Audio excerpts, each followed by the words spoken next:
This is SRM Insider. Welcome to the SRM Insider podcast. My name is Matthew Mettenheimer, and I'm your host for today. Today, we're going to be having a special episode talking about the Cybersecurity Maturity Model Certification, or as we know, CMMC 2.0.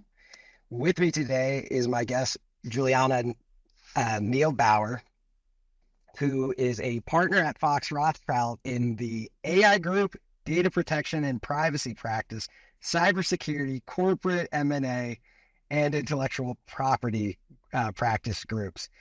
Along with that, she's also barred in Georgia and Maryland with clients local, but also worldwide. Julia, it's great to see you today. Matt, it is good to see you, to hear you. It's good to have another chance for us to talk, since we did a Fox talk together on an AI law talk a couple of months ago. And I think we're going to just pick up where we left off, because you and I always seem to have case studies and law application discussions to share. Absolutely. I always feel like we have so many similar case studies that pop up from your clients and our clients. Everyone's facing similar issues, especially with CMMC. You know, as we know, CMMC is replacing DFARS, but Juliana, I wanted to pick your brain on what you're seeing the difference between DFARS and CMMC and with those new requirements. Yeah, we might end up doing almost a he said, she said style in this discussion. I mean, I'm happy to sit in the DFARS chair and talk about what has been, and as you're talking about this new CMMC model and framework, and kind of give everybody just like that cheat sheet on the scope of the two. To start that off, let's just talk that DFARS is the Defense Federal Acquisition Regulation Supplement, primarily focuses on protecting what is the CUIs, so controlled unclassified information. So we're talking about data, we're talking about materials, we're talking about intellectual property that might not be physically stored, or digitally stored, might be even physically represented. But in most cases, we're talking about software, databases, and the data inside of them, and also the server systems and DevOps that supports all of that. And so all of those CUIs that are stored and processed by not only the federal government, but very importantly, the contractors and the subcontractors of the Department of Defense are covered by DFARS, separate from the FARS, which are the Federal Acquisition Regulation that covers all federal contractors, including some defense. Yeah, no, that's great. And I think it's really interesting where they've moved this new requirement from, and especially you hit on one point that's something we keep seeing come up more and more frequently, is not just the third parties who interact with the Defense Department, but also their subcontractors. Mm-hmm. Looking at CMMC, we see about 40,000 different organizations in the U.S. are now having to be compliant with the CMMC Level 2, which brings in that whole host of independent assessments, either from the government or a certified agency, but also pushing those contractual obligations down to some of their vendors who historically have gone away with that self-assessment under DFARS. They're now starting to gear up for their own self-assessment so they can still comply with their contract with the Lockheed Martins and the Huntington Ingalls of the world. So, Juliana, have you been seeing a large space now with some of the contract language coming through? I have. I'm seeing a lot more language that is requiring representations and warranties, and those sections of that you are now compliant with CMMC that 2.0, that you are separately also meeting your FAR and DFAR requirements, and then the penalties are now being applied with a little bit more thought and care, and they're having a little bit further range. They have a greater risk estimate that we would put on them, because it's a little bit clearer now what the risk really is for noncompliance. And getting away, as you mentioned, very importantly, under the DFARS compliance requirements, self-assessment was the name of the game, right? Everyone self-attested after doing self-assessment and self-implementation. A lot of contractors would hire organizations like SRM to do that self-assessment for them, because they just did not feel competent in-house to make sure that they could meet those requirements, even under a self-guided process and a self-attested process. But now those audits are much more clearly needing to be a formal certification process under CMMC, conducted by a true third-party assessor. And those organizations that we call C3PAOs, not C3POs. So they are organizations that can come in, right, and do this work and check that box.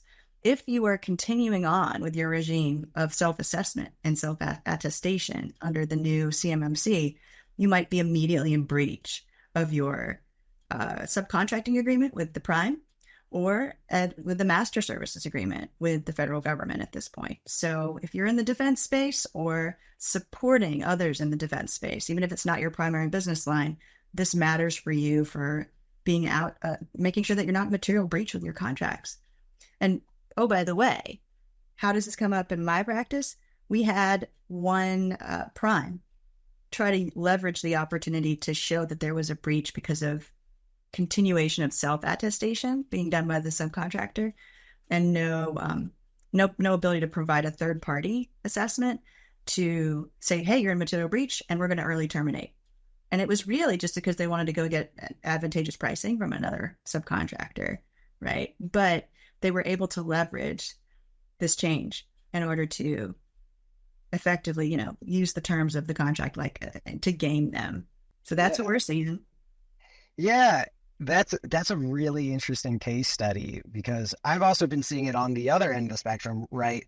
The organizations that are working with those primary contractors who, you're right, have done the self-assessments in the past.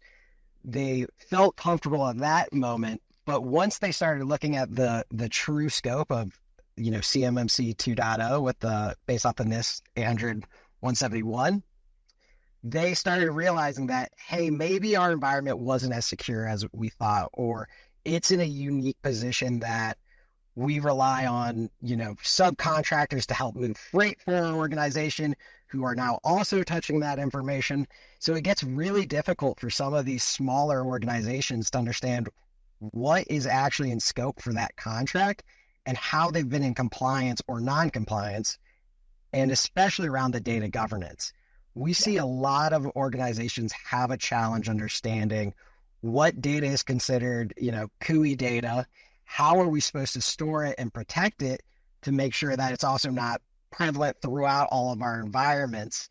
And I don't even want to necessarily get into the organizations that are, multi-family organizations with different business models that all tied into that single IT stack that now the entire org has to get compliant with CMMC's requirement as they all share that internal IT, even if they are separate entities. Absolutely. And, on the legal side, we've been creating these more sophisticated structures for the growing contractors as they grow to help them with tax advantageous structuring, to help them with de-risking certain business units by separating their contracts and their intellectual property from other groups, separating potential risk in just employment law reasons, right? From one team from another in some cases, or because of jurisdictional. One team is working on projects in one location, so we're going to house that team there, but we're going to separate legally that from a different subsidiary entity that's going to be working in others where there's different law. And all of those legal structures do then require that you have some kind of master services agreement for the centralized hub at the top, the parent organization that's doing a lot of the back office. But they also are the ones that are often managing those server contracts with the third-party cloud providers, or in some cases on-prem because of the security clearance requirements. And who is really signing that contract and is accountable in that chain within your own entity structure can get you in trouble if you're not validating up that chain, if you're not internally documenting that you have compliance, and that you're not, in some cases, not doing the third-party audit in both entities that are in the chain.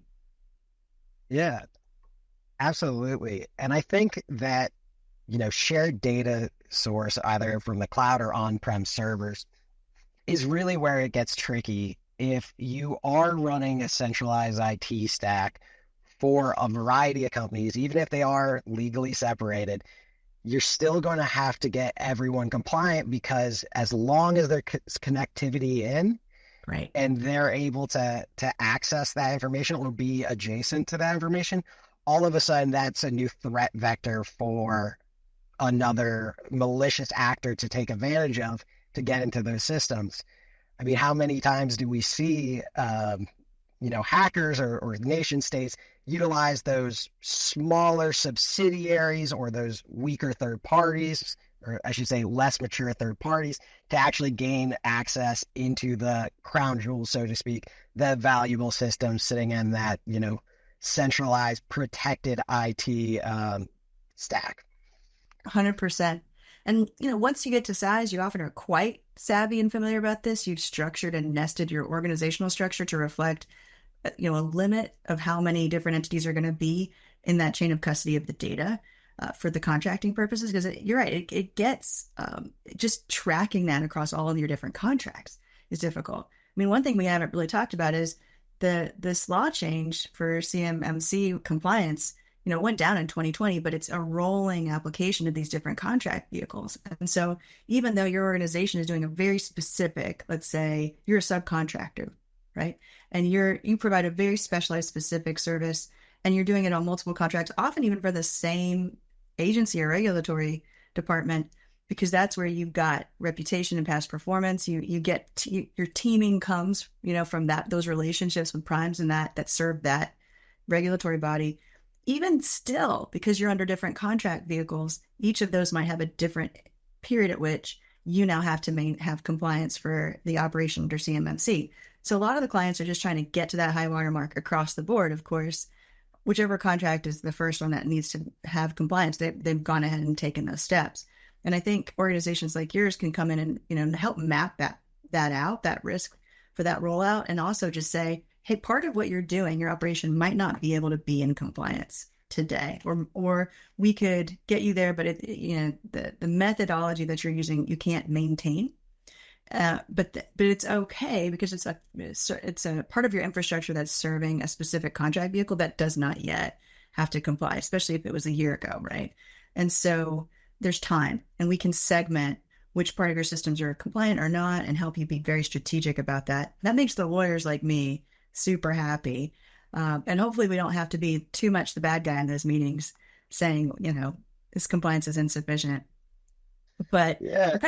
I'm going a little bit in the weeds on that because I've seen that kind of occur. And you can be strategic about that segmentation and use your legal structure to get you to compliance faster. If certain data that's stored in one part of your business unit for one contract vehicle is just not going to be triggered for compliance quite as quickly as the ones that are already there, and that you might already have a breach liability on your contracts because you're not there.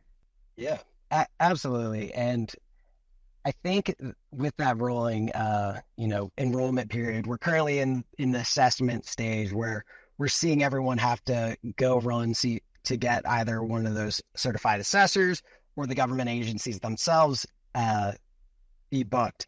Now, something we're seeing is it can be difficult to actually get that assessment date so that you can go through that compliance. So exactly what you're saying is preparing before that, before you start scheduling, before you need to actually go through the assessment and do that proactive work of CMMC readiness, going through a mini assessment beforehand, understanding what that roadmap looks like and what controls we're going to have to build out prior to that go live assessment is really, beneficial for a lot of these orgs, because while you are allowed POAMs through your final assessment, there are really strict deadlines for it. Yeah. So you want to make sure that any major improvements you have to go through, especially regarding network segmentation, you get out in front of as early as possible, because you don't want to have to redesign your entire network architecture, in those 90-day periods or 3 months, 6 months periods with those POAMs, because they are limited on time and you will be reevaluated against them to double check that, hey, you said you were going to network segment in your network. Where does that look like today? And the government isn't too keen on organizations kicking that rock down the road saying, oh, we'll get to it eventually, promise us, just keep the contracts going. They will eventually, look to other vendors. Or in the case that you are those sub vendors for the prime vendor, they might also start looking for different subcontractors out, especially if you're in a competitive market where there could be, as you said, a way to get advantageous rates with other vendors. they might be using those mechanisms. So getting out in front of it is really important for the business as well as the security team before you go through that assessment and have to, play catch up, so to speak. Yeah. And Matt, one thing we did talk about in the bio, in my bio, was that, I'm secretly a former software developer and product manager. And before I practiced law, I helped scale actually a government contracting company that didn't do DoD work, but it's ad hoc, that did a lot of consumer-facing regulatory services delivery sites like the Rescue for Healthcare.gov and the Vets.gov site and quality provider payments for CMS. And so we were looking at those exact timelines and issues. And even in the RFP process, you can make declarations as part of a team if you're the prime or the sub. And if you're not there and you haven't actually gotten compliance here, I mean, that's a serious violation. You could have a protest arise for your award because someone on your team made a declaration in the RFP and in any kind of proposal, and it just wasn't true. They weren't there. And so you want to look not only at your existing contracts, but those RFPs that are coming. And in particular, I think this is a bigger issue right now. Something you were mentioning was a lot of these RFPs now the government is looking for, even the DoD, maybe even mostly the DoD, depending upon which angle you're sitting at, they're looking for AI integration, and they want proprietary private server AI models spun up for functionality. And that's actually a requirement of being responding to that RFP. And so talk to me about the issues you're seeing there. I'd be happy to trade stories on that. Yeah, absolutely. It wouldn't be a conversation unless we talked about AI, right? I know. Yeah, so that's a really great point, because as we're seeing in this past year, everyone is racing to the market with AI, whether it's internal tools or actually providing tools to external parties as a sale process. But AI is the hot topic of the year. And with working with these DoD contracts and having to be CMMC compliant, you have to take a bit more extra precaution on how you implement AI than maybe some other private sector entities, because you will have CUI data in your environment. Mm-hmm. You Mm-hmm. really need to make sure you get your data labeling and classification down very tightly. You want to make sure that you don't accidentally input CUI data into your AI model or into a third party's AI model, those chat GPTs or Microsoft Absolutely. Copilot. Yeah. Absolutely. Yeah, you don't want to put it into those models on accident. Now you've accidentally disclosed that information from the government and have to now go report it back to the federal government of, hey, we accidentally disclosed your CUI information because we thought it was going to make our logistics look a little bit faster, or we were using it for some marketing data points. That's a really difficult look for the government. So you really want to make sure that you build out that good data governance practice, but also work on building out good AI governance, your separate tenants, your contractual language, some of those things that we always bring to the forefront of who has the rights to actually use AI versus what is off limits. I agree 100%. We're seeing a lot of those same considerations. We're throwing around the same concerns to our clients, and it starts with the contract, looking at that statement of work, looking at the timeline, seeing, who's going to be involved in the chain of the different contractors. Where's that AI going to be processing data from? Is it going to be shared data, that's going to be delivered from other contractors, or is it just going to be, if it's CUI, is it just going to be existing that you're, collecting from that agency directly in the normal course of that application processing? Even if it was one that existed before, it's a legacy product that's now going to have this additional functionality. And so what we're talking about specifically is in this era where a lot of this hasn't been tested or challenged yet by the regulator. I mean, it's just so brand new. I would recommend, if you're going to integrate some kind of GPT or neural network, again, I'm presuming proprietary. I'm presuming it's gated. There's air gap between, the external world and what's going on in your data center on-prem that's running this, if you're going to have CUI data in there. But with all that presumption, I'm still saying we need to hit best practices for the industry as far as coding standards, vulnerability management, your security assessments should be at the higher end of frequency for industry standard, right? Best practices. Implementing your access controls. I mean, really, we're asking clients to look at permissioning for different users because there's so much turnover in a lot of these contractors and subcontractors. Looking at that in some cases every 2 weeks, just in addition, if depending upon the security level of the data that they're processing. That's a little bit, again, best practices, not industry standard. And that has a legal weight of your data handling processes you have to be able to defend them. I mean, you kind of have to red team whether you're meeting standard when you're first putting this out and you're making these, and you're gonna sell this kind of tooling. Yeah, absolutely. Most certainly, if you're going out to market and selling this tooling with the idea that, hey, this is going to be used for DoD contracts that are going to now be stipulated with CMMC 2, I 100% agree. Those frequent assessments of the tool of your organization is really key.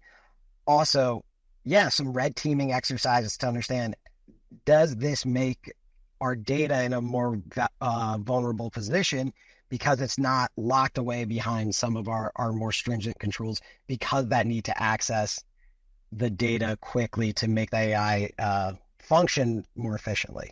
So it is really important to start thinking about both your legal stipulations, but also your internal controls if you're going to market.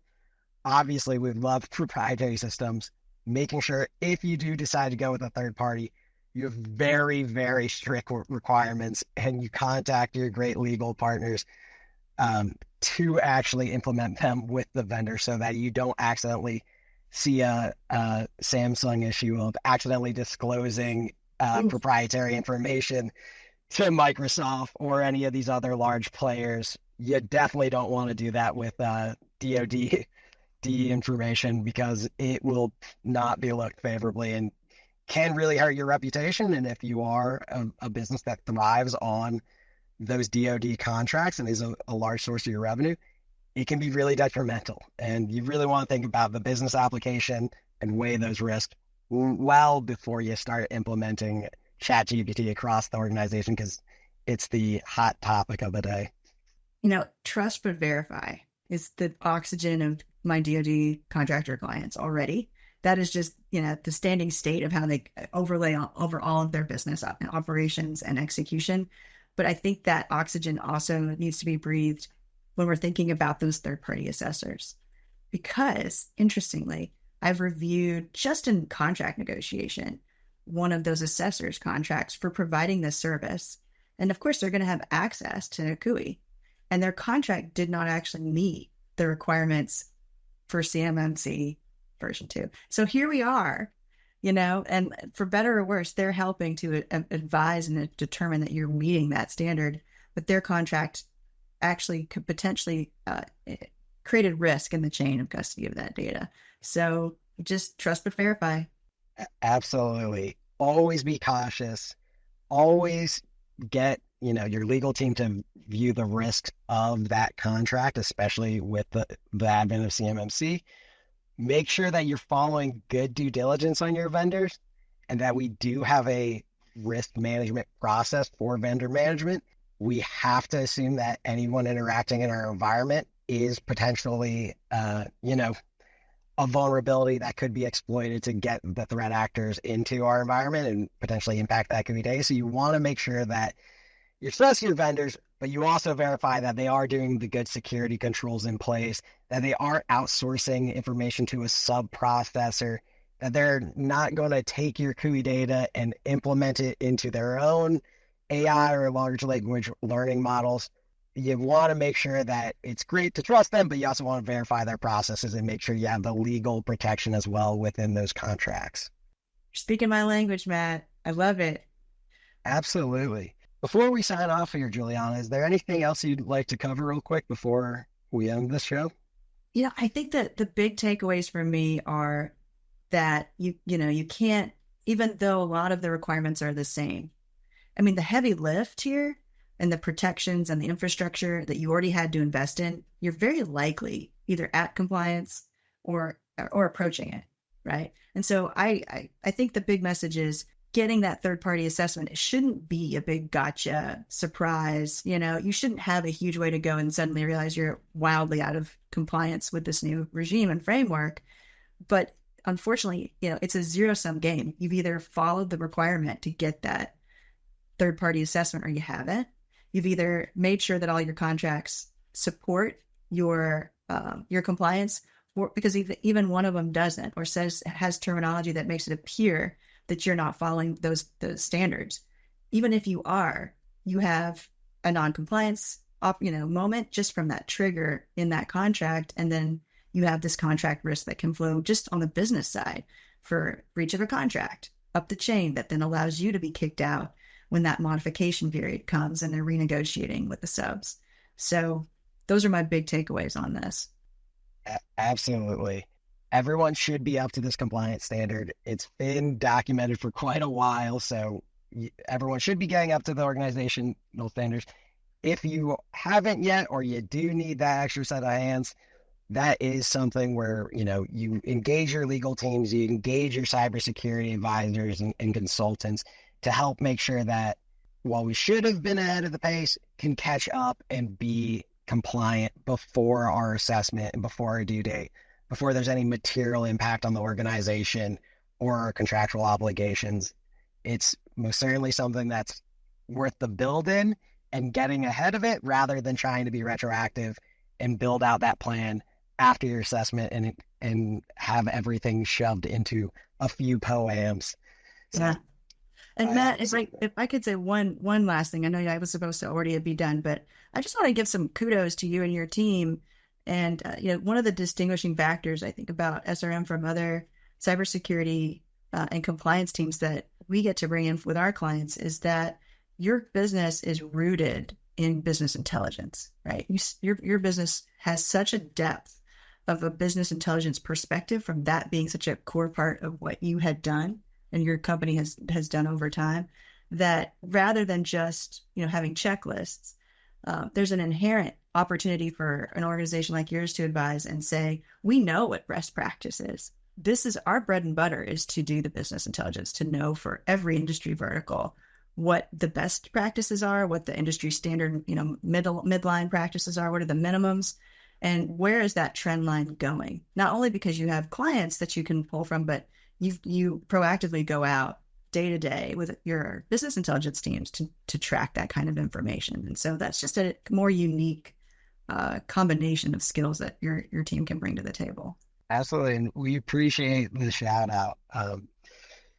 Being that threat intelligence team, these compliance requirements are always great and they should be driving factors in the industry, but they're only part of the story. They're what we're looking at retroactively from learning from the past mistakes of security events. Being that intelligence firm, we're constantly looking into the next incident response, the next potential threat that's coming around the corner. And we love leveraging that for our clients, but also working with great firms like yourself and Fox Rothschild, who we love partnering on these engagements because we can really bring in that combination of our intelligence background, our security background, but also your legal prowess, and making sure that we're giving the customers the best package possible. Awesome. Onward and upward we go. Really appreciate you joining here today. If you're interested in hearing more about upcoming compliance regulations, we're actually going to be starting a 4-part series about global compliance, and we're excited to be kicking that off soon. But until next time, this is SRM Cyber Insider. Thank you for joining us. We are SRM. Search your first call to find out more.